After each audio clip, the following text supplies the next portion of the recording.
Now let's go for the other one, the top down, or from outside in. And as I said before, this is more suitable for companies that have very wide ambitions and very high growth potentials because of innovation, because of new product, because of new market. Could be a lot of factors, but in this case, you are assuming that the company is supposed to grow to reach a certain target in, can be like whatever time horizon, and you're assuming implicitly that you are going to be able to finance that growth, even most likely with external financing sources, so with investment. That's why I would say it's more applied or more used for startup companies. And it goes as follows. So you first estimate the size of the market you are addressing. There are a lot of theories about that. The one I like the most is the TAM, SAM, SOM approach. TAM is total available market, SAM is serviceable available market, and SOM is serviceable obtainable market. The names per se do not tell the whole story. So let me give you an example. Keeping in mind that this 3 tiers definition can apply or can be used in different scenarios, and it can be interpreted in different ways. But let me try to be a little bit more practical. So let's take again our ice cream business. And let's say that the TAM, the total available market, is represented by the ice cream, the supermarket ice cream sector in Europe. So that's a total amount of revenues of money that the company can possibly earn, assuming that they're going to be able to get 100% market share, which is not realistic. So let's take a step back, and let's work on the SAM, the serviceable available market. So let's say that given the stage of the company, given other aspects, you only target the Netherlands or your home market for still supermarket ice creams. So the size of the market is, I don't know, X, and it's a fraction of the total European market. And then, so to set the target revenues you want to achieve in your growth horizon, you focus on how much of that market you're able to grab. So let's say that you say we want to get 10% market share in the Netherlands for supermarket ice creams by 10 years. So by the 10th year. That's a way to determine, okay, if we do that, assuming a price of €1 per ice cream, and assuming a market share of X million, we're going to be able to get X million in turnover by the 10th year. How do you determine the market size? And this is very important. If you say we're gonna get 10% market share, but you know that the current market leader only has 5%, then you are most likely not gonna get 10%, not even in 100 years. Because if that company is there and they only were able to reach 5%, it means that competition is so fierce that probably the maximum you can get, as much as your product is innovative. So for the sake of making projections more defensible and the milestones more clear in the eyes of investors, then you want to set the maximum market share to 5%, like that competitor that we just mentioned. So what is the advantage of the top-down approach? The main advantage is that it allows you to determine a growth path that can be explained and agreed with the investor. It's like saying, okay, we're going to get 5% market share in 10 years, and then you work out like a path of milestones throughout that 10-year horizon where the investor can, first of all, agree upon. So if he agrees on that, then he's going to agree on the valuation that comes out from those projections.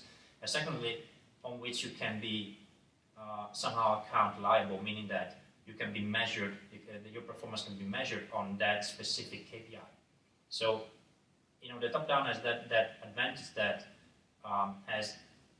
shows like a lot of potential, a lot of ambition, and at the same time is trackable over time.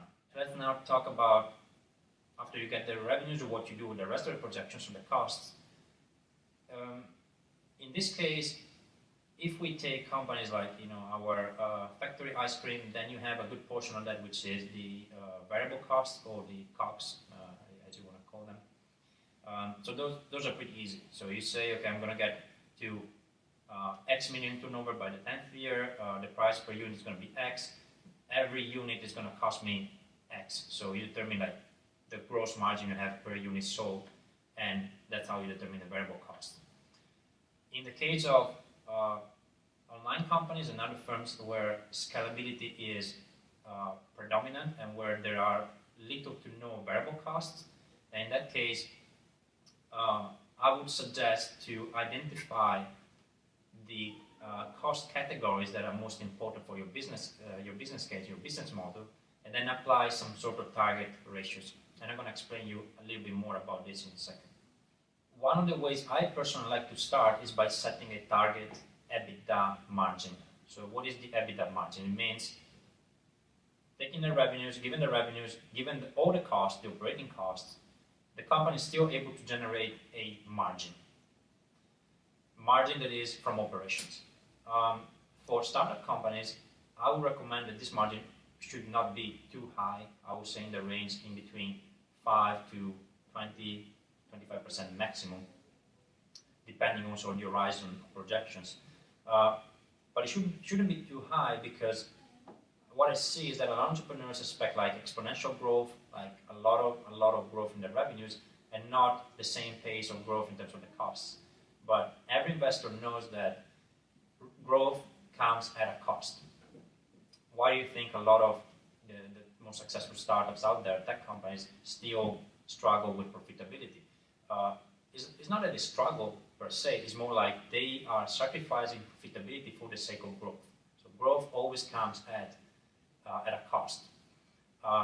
So setting like a lower, more reasonable target operating profitability or EBITDA margin shows to the investor that your business model is sustainable, that you plan to build a sustainable business model with a realistic operating margin. But it also leaves the room to say, if we keep on growing at this pace, like I expect, then we can even waive that profit and reinvest every single euro generated in cash into the operations to grow more. It's better to have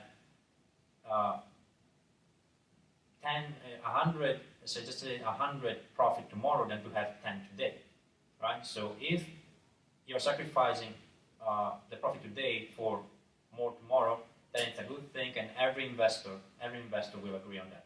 So keep always in mind that profitability is an option. Yet, for the sake of the first presentation of your projections and for also your own planning, you should target an EBITDA margin. So anyway, after this little digression about the EBITDA margin, so you take the margin, and let's say it's 10%, so you take revenues times 1 minus 10%, so 0.9, and those are the total cost of the company. So 90% of your revenues will be costs. And then you divide those costs into the different categories that we mentioned before that depend on your business case. And you apply some ratios also there, based on the features of your business. So to do that, you can use your own expertise, if you have any. You can use your own network to ask around, okay, so I'm a web company, how much I'm going to spend on IT infrastructure, for instance. So you can have like a reasonable idea. Or you can also rely on, let's say, a benchmark company or benchmark companies, maybe public companies. Look at their profit and loss, make some ratios, and the way to identify these companies, I forgot to mention, is by looking at similar business models. It does not necessarily has to be in your own same industry, but it does have to resemble your business model. So you can use that as a benchmark, and also to make your projections more defensible in the eyes of an external reader. The cost categories should be defined, again, as I said, depending on your business model. Let's say that you are B2B, you're selling online, fair enough, but you also probably have like a large sales team, a sales force. So how much of the sales force, how much of the cost will be employed into the sales team? I don't know, it can be, if it's too low, then an external reader can wonder, okay, how are you going to grow, right? If you're investing like this low only in the sales. So, and that's where you should, Google something or ask your own network about what is a reasonable percentage of the total cost that goes into the sales development for your B2B pipeline. There's not like a perfect science around these ratios, but I would say this is the most handy and clean way to do projections when you use the top-down, and it also makes your projections easier to read and easier to agree with, because if you put like those ratios out there, it's easier for an investor to say, I think it should be higher, I think this should be lower, and you can easily change that, and you see automatically how your projections change and your cost structure changes. So this is it about projections.